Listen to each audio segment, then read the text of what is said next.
everybody. Welcome to a special edition of Talking NASCAR with JB. Today we're going to do the first part of our three-part series on does winning the Daytona 500 mean season-long success. In today's video, we're going to be covering 1990 through 2000. We're going to get it started now. First race on the list is the 1990 Daytona 500, won by Derrike Cope. It was his first career win. It was an upset win. And all honestly, he got a little bit lucky by winning because Dale Earnhardt had dominated that race and cut down a rear tire going into turn 3 on the last lap, which handed the win to Cope. But he still put himself in position to win the race and to be able to take advantage of Dale Earnhardt's misfortune, so he did earn the win. But unfortunately for him, it wouldn't turn into a storybook year after winning the 500. He would struggle.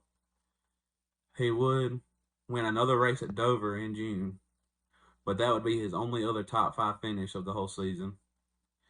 And he would have 6 top 10s total, which for most drivers that win the Daytona 500, that is not a season to be proud of. And he would wind up with finishing 18th in the points. That was his best career finish in his entire career. So you add the fact that he won the Daytona 500 and Dover, which are his only 2 career wins. It was a great year for him, but as far as what most people would consider a successful season, it really wasn't it. But he will always be known as a Daytona 500 champion. Now we move on to the 1991 Daytona 500 with winner Ernie Irvan. Ernie would have better luck than Cope. Besides winning the Daytona 500, he would also win at Watkins Glen in August. He would have 11 top 5s on the season, 19 top 10s, and finish a career best 5th in the points. It would wind up being his only time finishing in the top 5 in points. Even though we know he was a championship caliber driver, he just had to deal with injuries after getting hurt at Michigan. And it just he never really was the same after that. But he truly did have what I would consider a really successful season after winning the 500. He carried that momentum from start to finish to be able to have a solid top 5 points year. Now we're going to move on to the 1992 Daytona 500, which was won by Davey Allison. He would go on to win 5 total races that year, plus the All-Star race in May. He would have 15 top 5s and 17 top 10s and finish a 3rd in points. And even though that sounds really good, and it could have been a whole lot better. It was an up and down year for Davey. When he won an All-Star race, he didn't know it until he woke up in the hospital after having a bad crash with Kyle Petty coming to the start-finish line. He would have to deal with injuries from that, and it would affect his results for a few weeks, which is to be expected. And then he had a really bad crash at Pocono where he flipped and got banged up again, and he had to fight through that. And also, in August in Michigan, he would lose his brother in a Busch Series crash. It was a really tough year, but he overcame all of this to get the points lead going into the final race of the year. But unfortunately, he was caught up in somebody else's accident, and it cost him the championship, and that's how he wound up 3rd in points. This was the best shot he had at a title in his career. It makes the 92 season even more bittersweet as far as the title is concerned, because as we all know, the next year he would lose his life in a helicopter crash. So we never got to see him battle for another championship. And he clearly was a championship caliber driver. But in all, his 1992 season was definitely a success after winning the Daytona 500. On to 1993, the winner of the Daytona 500 is Dale Jarrett. That would wind up being his only win.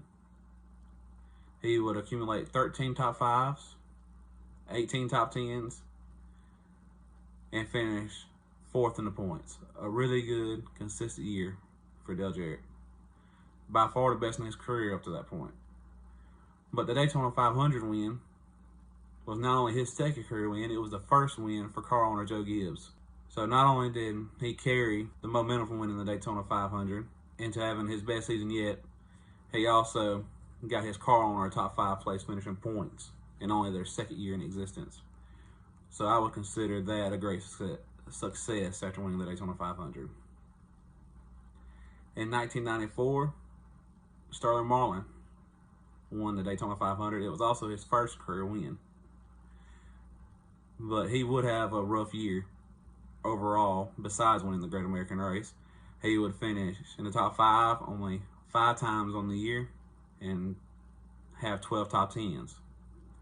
And he would have a 16th place finish in the points. So while he did get his first career win, and it was the Daytona 500, the majority of the season had to be a disappointment for him, especially after starting the year off on such a high note and knowing what Ernie Irvan had done in that same car the previous years.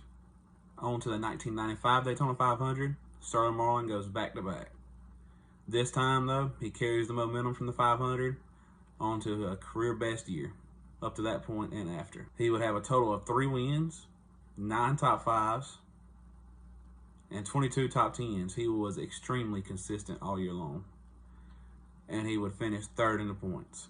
Not only did he win the Daytona 500 and carry it through to have a really good year, he won back-to-back Daytona 500s, and that is extremely rare to do.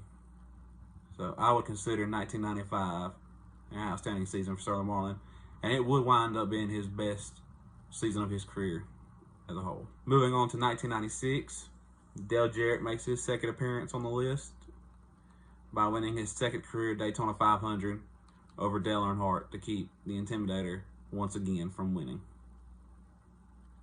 He would have a total of 4 wins, 17 top 5s, and 21 top 10s. And 96 would become his best season up to that point with his 3rd place finishing points. And if it had not been for a stretch of races of finishing outside the top 30, 4 out of 7 races, he very easily could have been going to the last race in Atlanta in contention to win the title with Jeff Gordon and Terry Labonte. But overall, considering how many wins he had, the top 5s, top 10s, and a career best 3rd place finishing points, I consider this a great year for Dale Jarrett after winning the Daytona 500. 1997, Jeff Gordon wins his first Daytona 500 and becomes the youngest driver to win the Daytona 500 at the time. Jeff Gordon would have the best season of our list so far. He'd have 10 wins, 22 top 5s, 23 top 10s, and would win the championship. So you can definitely say, after winning the Daytona 500, he had an outstanding year and took advantage of the momentum from starting the season out, winning the biggest race of the season. And one thing that made that Daytona 500 win even more special for Jeff is that Rick Hendrick was battling leukemia at the time and wasn't even able to be at the races. And luckily, he went into remission and is still with us today. But that finish, he finished, it was a 1-2-3 finish for Hendrick Motorsports, which was huge. It was the first time that had ever been done in the Daytona 500. So that 500 victory, on top of being his first 500 win, was big for so many other reasons. 1998, Dale Earnhardt finally wins the Daytona 500 after 20 years of trying.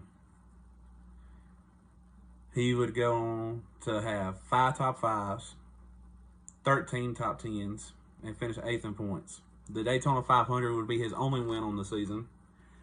And while for Dale Earnhardt standards, finishing 8th in the points and only 1 win and 5 top 5s was, I'm sure, a disappointment considering what he'd done during his career. Knowing that he finally won the Daytona 500 after coming so close so many times and having to deal with the questions, are you going to win the 500? Is this your year? Why can't you finish the deal at Daytona? I believe that makes up for a lackluster year for his standards. Now, most drivers would have been thrilled to have just 1 win and finish 8th in points, but Dale Earnhardt was a championship contender every year. I mean, he's tied for the most championships of all time.